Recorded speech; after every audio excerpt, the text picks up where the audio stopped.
Hello friends, മഴതോരു മുമ്പിലേക്ക് എല്ലാവർക്കും സ്വാഗതം. അങ്ങനെ ബാലചന്ദ്രനും അതുപോലെ അലീനയും ഒക്കെ ആയിട്ട് വീണ്ടും ഒന്നിക്കുവാണ് കേട്ടോ. കാരണം അലീനയോട് പറയുന്നുണ്ട് ബാലചന്ദ്രൻ, ഇവിടുന്ന് നിനക്ക് പോകണമെങ്കിൽ നീ ഇവിടുന്ന് പോയി കഴിഞ്ഞാൽ ഞാനും ഇവിടുന്ന് പോകുമെന്ന് പറയാണ്. അതുപോലെ വൈജയുടെ സ്വന്തം അമ്മയെ പോലെയല്ലേ നീ കാണുന്നത്, ഇവിടെയുള്ള മറ്റുള്ളവരെയൊക്കെ നീ നിൻ്റെ സ്വന്തം പോലെയല്ലേ കാണുന്നത്. എൻ്റെ 3 മക്കളെ നീ നിന്റെ കൂടെ സ്വന്തം സഹോദരങ്ങളെ പോലെയല്ലേ. വൈജയുടെ അമ്മേനെ നീ എങ്ങനെയാണ് കാണുന്നത്, സ്വന്തം മുത്തശ്ശിയെ പോലെ. അങ്ങനെ എല്ലാവരും നിനക്ക് സ്വന്തമല്ലേ ഇവിടെയുള്ള. പക്ഷേ ഞാൻ നിനക്ക് ആരാ? ഞാൻ നിനക്ക് ആരുമല്ല അല്ലേ, അന്യയാണ്. അല്ല, അങ്ങനെയല്ല സാർ, എനിക്കെൻ്റെ അച്ഛനെ പോലെ തന്നെയാണ്. അതെ, ഇതിന് മുമ്പും നീ ഒരിക്കൽ എന്നോട് പറഞ്ഞിട്ടുണ്ട് ഞാൻ അച്ഛനെ പോലെയാണെന്ന്. അങ്ങനെയാണെങ്കിൽ ഒരു അച്ഛനെ വിട്ട് ഈ ഒരു അവസ്ഥയിൽ ഒരു മകൾക്ക് പോകാൻ കഴിയുമോ? പറ, അതാ ഞാൻ ചോദിക്കുന്നത്. നിനക്ക് അങ്ങനെ പോകാൻ കഴിയുമോ അലീനെ? അതുമാത്രമല്ല, എൻ്റെ ഈ അവസ്ഥ, നിനക്ക് വയ്യാണ്ട് ആശുപത്രി കിടന്നപ്പോൾ നിന്നെ ഞാൻ നോക്കിയില്ലേ, ആശുപത്രിയിൽ വന്നു, എന്തെല്ലാം കാര്യങ്ങൾ നിനക്ക് വേണ്ടി ചെയ്തു തന്നില്ലേ ഞാൻ. എന്നിട്ടും ഇപ്പോൾ എനിക്കൊരാവശ്യം വന്നപ്പോൾ നിനക്ക് നിൽക്കാൻ വയ്യെന്നാണോ നീ പറയുന്നത്? അങ്ങനെയാണോ വേണ്ടത്? ആലോചിച്ച് നോക്ക് എന്നൊക്കെ ഇങ്ങനെ ബാലചന്ദ്രൻ അലീനയോട് പറയാം. പക്ഷേ അലീനയ്ക്ക് അവിടെ നിൽക്കാൻ തീരെ താല്പര്യമില്ലാത്തത് വൈജ മാത്രമാണ് കേട്ടോ. വൈജയുടെ സ്വഭാവം കൊണ്ടല്ലേ നിൽക്കാൻ വയ്യാത്തത്. അത് പേടിച്ച് മാഡത്തിൻ്റെ കാര്യം പറയുന്നുണ്ട്. ഇവിടെയുള്ള മറ്റുള്ളവർ എന്ത് പറയും എന്ന് വിചാരിച്ചിട്ടാണോ നീ പോകണമെന്ന് പറയണത്? അങ്ങനെയാണെങ്കിൽ നീ പൊക്കോ, കുഴപ്പമില്ല. നിനക്കപ്പോൾ എൻ്റെ ആരോഗ്യസ്ഥിതിയല്ലേ നിനക്ക് വലുത്? അതെ, സാറിൻ്റെ ആരോഗ്യസ്ഥിതി തന്നെ എനിക്ക് വലുതെന്ന് പറയാം. അങ്ങനെയാണെങ്കിൽ നീ മറ്റുള്ളവരെ നോക്കുന്ന എന്തിനാ, എൻ്റെ കാര്യം മാത്രം നോക്കിയാൽ പോരെ? ഇനി അതെല്ലാം ധിക്കരിച്ച് നിനക്ക് പോകണോ, നീ പൊക്കോ. പക്ഷേ ബാലചന്ദ്രൻ എന്ന് പറയുന്ന ഒരാൾ ഇവിടെ കാണില്ല കേട്ടോ. ഞാനും ഇവിടുന്ന് പോവും. പക്ഷേ നീ എന്നെങ്കിലും ഈ വീട്ടിൽ തിരിച്ചു വരുമെങ്കിൽ അന്ന് മാത്രമേ ഞാനും വരത്തുള്ളൂ എന്ന് പറയാം.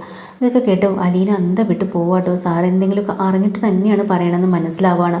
അപ്പം താൻ കാരണമാണോ സാറിന് ഇങ്ങനെ സംഭവിച്ചത്, അങ്ങനെയൊക്കെ ഉള്ളൊരു സങ്കടം അലീനയ്ക്കുണ്ട്.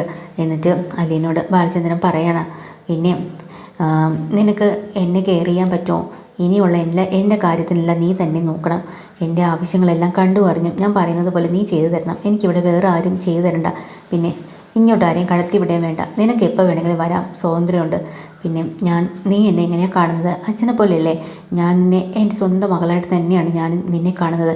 ഇനി മുതൽ എൻ്റെ സ്വന്തം മകളാണ് നീ.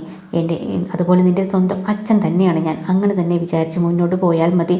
പിന്നെ ഇവിടെ നിൽക്കുമ്പോൾ പലരും പല തടസ്സങ്ങളും ഒക്കെ വരും, മറ്റുള്ളവർ ശത്രുതയും ഒക്കെ നേരിടേണ്ടി വരും. പക്ഷേ അതെല്ലാം തരണം ചെയ്ത് നീ ഇവിടെ നിൽക്കണം അലീനെ. എൻ്റെ കൂടെ നിൽക്കണം, എല്ലാത്തിനും സപ്പോർട്ടായിട്ട്.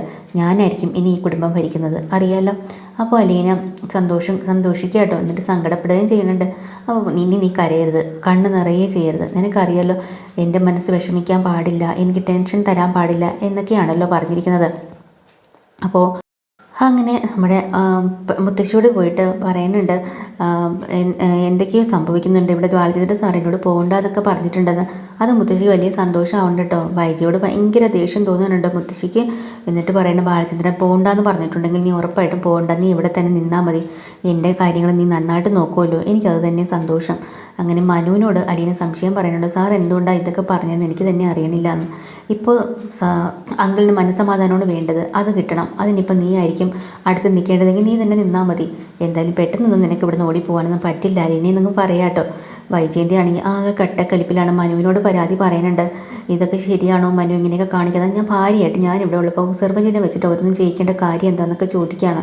അപ്പം മനു പറയുന്നുണ്ട്, അതെന്തിനാ ആൻറ്റി അങ്ങനെയൊക്കെ പറയുന്നത്? അവളൊരു സെർവൻ്റായിട്ടല്ല കാണേണ്ടത്, ഒരു ഹോം നേഴ്സ്. അതിപ്പോൾ ഹോം നേഴ്സിൻ്റെ ആവശ്യം സുഖമില്ലാത്തവർക്കല്ലേ? അതിപ്പോൾ മുത്തശ്ശി ഇവിടെയുണ്ട്, ഇപ്പോൾ അങ്കിളും സുഖമില്ല, അവർക്കത് ആവശ്യം. അതുകൊണ്ടാണ് നീ അവർക്ക് വേണ്ടി സപ്പോർട്ട് ചെയ്യണം എൻ്റെ ആൻറ്റി. അവർക്കത് ഇപ്പോൾ അങ്കിളിന് ആൻറ്റിയുടെ സാമീപ്യം ആവശ്യമില്ല, വേണ്ടെങ്കിൽ അങ്ങ് മാറിക്കൊടുക്കുക, അത്രയല്ലേ ഉള്ളൂ. മറ്റുള്ളവരുടെ സപ്പോർട്ട് പറയാനല്ലേ നീ എൻ്റെ വീട്ടിൽ വന്ന് നിന്നിട്ട് എന്നെ ഒറ്റപ്പെടുത്തി സംസാരിച്ചിട്ട് അവർക്ക് വേണ്ടി വാദിക്കുന്നോ എന്നൊക്കെ പറഞ്ഞ് മനുവിനെ വഴക്കുറ കേട്ടോ. മനുവും വിട്ടുകൊടുക്കുന്നില്ല. മനു നേരായ വഴിക്കുള്ള ഒരാളാണല്ലോ. തെറ്റായ എന്ത് കടലെ എതിരെ ആരെന്നൊന്നും നോക്കത്തില്ല. അതുപോലെ തന്നെ വൈജയുടെ മുഖത്ത് നോക്കി പറയുന്നുണ്ട്, ഈ വക പരിപാടികളൊന്നും എന്നോട് ചിലവാകത്തില്ല, ഞാൻ പറയാനുള്ള പറയുന്നു, മുഖത്ത് നോക്കി തന്നെ പറയാട്ടോ. അങ്ങനെ അലീന നമ്മുടെ ബാലചന്ദ്രൻ്റെ ദത്തുപുത്രിയായിട്ട് തന്നെ അവിടെ സുഖമായിട്ട് ജീവിക്കാൻ തുടങ്ങിയിട്ടുണ്ടോ. വൈജയുടെ ക്രൂരതൊക്കെ ഇനി തുടങ്ങാൻ പോകുന്നതേ ഉള്ളൂ. ഡീറ്റെയിൽഡ് എപ്പിസോഡുമായി വീണ്ടും വരാം. ചാനൽ ഇഷ്ടമായി ലൈക്ക് ചെയ്യുക, ഷെയർ ചെയ്യുക, സബ്സ്ക്രൈബ് ചെയ്യുക. Thank you.